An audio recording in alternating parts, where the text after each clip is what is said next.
AITA for wanting to cut contact and uninvite me with my soon-to-be husband's mom from our wedding and lives. I get it may sound mean, but hear me out. I and my fiancé Mark have been together for 2.5 years. I had separated from my ex Leon right before me and Mark got together. Mark had saved me from an extremely stressful and abusive relationship when I was 3 months pregnant with Leon's child. Mark literally had to stop Leon from throwing glass at me and trying to make me miscarry. Mark took me in and was there for the ultrasounds, the heartbeats, even when I was in the bathroom throwing up he was there. He even said no matter what anyone says, no matter what anyone believes, no matter if we are together or not, even if we don't share blood, that is my daughter and I will always love her as if we did truly share the same blood. But where the problem laid was his mom, we will call her AM. Mark had a really abusive and aggressive stepdad, he will be AD. There were many nights of him trying to hurt Mark for standing up and protecting me or his AM since AD would come home drunk or on drugs. He even came after us trying to hurt us one night because we were cooking while AM wasn't home. The police was called. I was on the ground crying and panicking as my PTSD kicked in. The police called AM said AD has never laid a hand on Mark and never would, yet a week before that he was trying to strangle Mark for protecting AM. We had to leave and stayed over at his grandparents'. That next morning I had to go to the hospital as my PTSD was putting stress on the baby and I almost lost her. After our daughter was born we told AM she couldn't see our daughter as we now knew she would rather protect an abuser over her own child. Several months passed and Mark started to miss his mom, so we gave her a second chance, but with a few rules. Do not cross us. Our daughter wasn't allowed around AD. She's not allowed to watch our child unless it's at his grandparents' or home. Do not take her anywhere. She told us okay but wouldn't realistically be hurt if we took our daughter away from her again. As months passed we saw the difference on how she treated our daughter compared to her nieces. It was a big difference, buying them clothes, taking pictures with them, creating albums with them, spoiling them, taking them out, getting them toys, etc. but not our daughter. Once Mark's brother and wife found out they were pregnant, AM said aloud, "Oh, I am finally going to be a grandmother and have a grandbaby." We asked her what she meant by that as our child was her grandchild and all she told us was, "Oh sorry, blood related." We were hurt but moved on. We got engaged and all she did was question Mark's decision and questioned if it was a smart idea. She had her first kid at 17 and we aren't the smart ones. She even asked if we should get married but we ignored her. We get married in 32 days BTW and I'm excited. Now comes to last week, she posted all 4 of her boys with their significant other, Mark's little brothers with their GFS, Mark's older brother, his wife, and their baby. Then me and Mark, but not our sweet child. We called AM out on it once again, then AM made a FB post about how everyone is out to get her. That was NT the situation, we just wanted our daughter to be treated the same. Mark's older brother had even called her out on it too, saying yes, she's not blood but she's my niece and deserves to be treated as our family. All she says is we never give her the chance to be a grandma but we tell her when we are in town.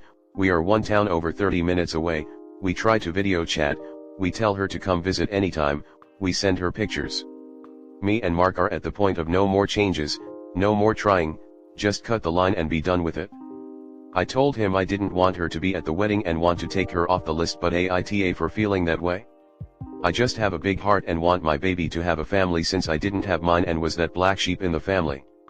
I don't want her to hurt like I did. Comment. No, you are not the a-hole. Absolutely not. Firstly, her actions speak louder than any lie from her mouth. She is telling you and your future husband clearly how she feels about you and your daughter.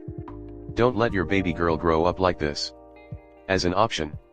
Never being a priority. I know, it's only her, grandmother, but it will still hurt her.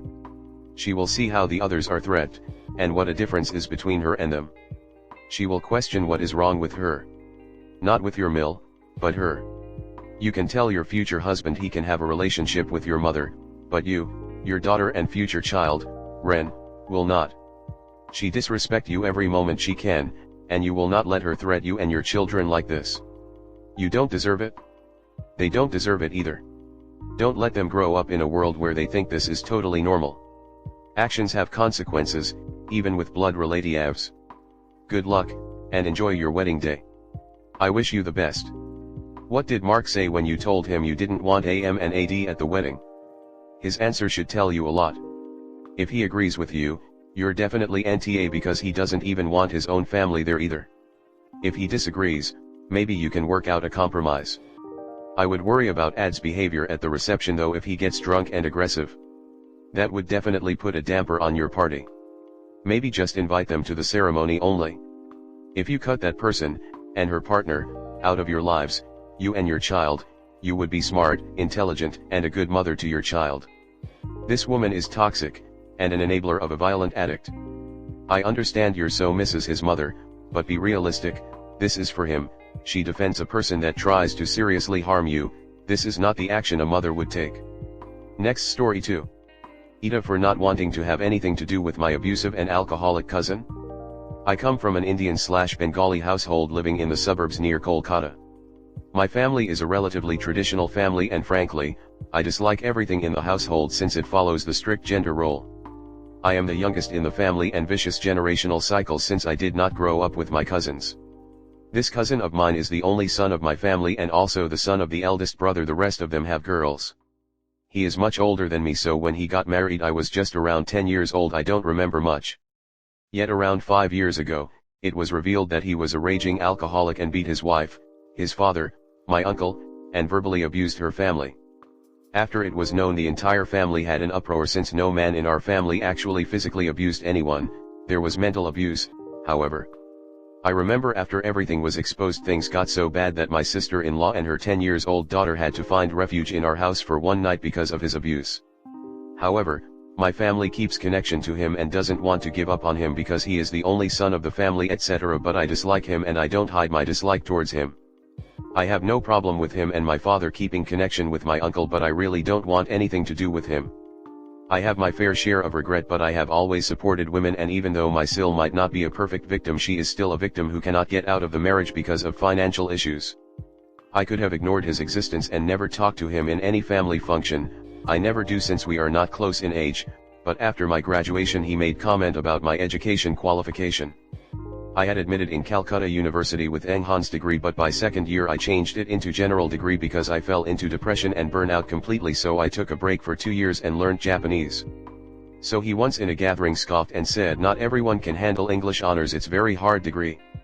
Which is big coming from him because he is just a high school pass and the job he got was his mother's government job after she passed away. If she didn't, he could never get a job with that qualification. From then on it was personal and ethical problem. Now whenever he is mentioned I would get angry and stop my father from talking and receive replies like I am overreacting and I shouldn't treat my family like this.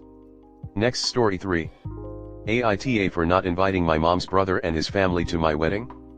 I made the decision not to invite my mom's brother, his wife, my aunt, and their son, my cousin, to my wedding due to decades of rude behavior and the lack of a close relationship with me.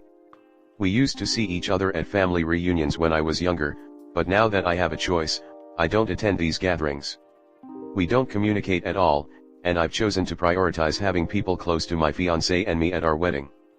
The save the dates were sent out, and my aunt asked my mom about them because someone must have told her. My mom apologized and said that she had no control over the guest list. Also, I'd like to add that my fiancé and I are the only ones paying for the wedding, so I would have hoped we could do what we wanted. They're really over the top, selfish, and chaotic to be around. One incident that reinforced my decision was at my grandmother's funeral, which my mother planned herself with no assistance from her brother's family. My aunt got extremely upset about the food not being served promptly and berated my grieving mother. Witnessing this behavior at such a sensitive moment was difficult for me. Another event was at another cousin's wedding to which they were invited. My aunt threw a tantrum about the food quantities, disregarded the ceremony rules by filming and taking photos, sang loudly during the bride's procession, and sobbed loudly. Furthermore, my cousin's behavior at that wedding was concerning, as he manipulated the waitstaff into providing extra food and broke kosher rules to get unauthorized chicken. He also made guests uncomfortable by persistently hitting on girls during the event. I don't want any of this happening at my own wedding. My uncle isn't the greatest, because he lets his wife and son do what they please. Also, he tries to start political disagreements, which I won't get into. He's not as bad as his wife and son, but only inviting him without them isn't an option. My mom continually spoke of the harm not inviting her brother would bring to her relationship with him, but she eventually stopped mentioning it, and I thought the issue had blown over. Today, My mom's cousin called to inform me that my decision has upset the entire family. First I was told that his son expressed such strong disagreement, to the extent that he might not attend, and that this situation will cause irreparable damage to the entire family. He urged me to reconsider and make the right decision. Overall, it was an uncomfortable conversation that left me feeling terrible. I felt like a child being reprimanded. I don't plan to reverse my decision. They make me super uncomfortable, and I want my wedding to be stress-free. All of my life I have tried to make other people happy, and I think it's my turn to be happy. AITA here? I think my entire mom's side thinks so. Comment. It is your wedding, which you are paying for, so it is completely the decision of yourself and your fiancé. End of story. Their subsequent behavior, and that of those other family members complaining, thoroughly justifies your decision. You may want to consider uninviting them, as well. For the specific aunt, uncle, and cousin, consider warning security at your venue to not permit them to enter, just in case. Provide photos of them for security so that they are prepared. You're paying for it, your wedding, your choice. However, be prepared to deal with the fallout from your family. It's not your responsibility to make them feel warm and fuzzy, but keep in mind what your decision will entail, long term. The long list of past grievances is really unnecessary though. Your guest list is up to your discretion, no need to air out your whole history. You don't have to have anyone there who you don't want, especially not people you barely talk to normally. Your mom's family can suck it up, the wedding isn't about them. If they want a family reunion, they can plan one and pay for it themselves. Your wedding, your gusti list. None of the rest matters unless they're paying the bill. Be clear that anyone who voices discontent at the list will be summarily uninvited too.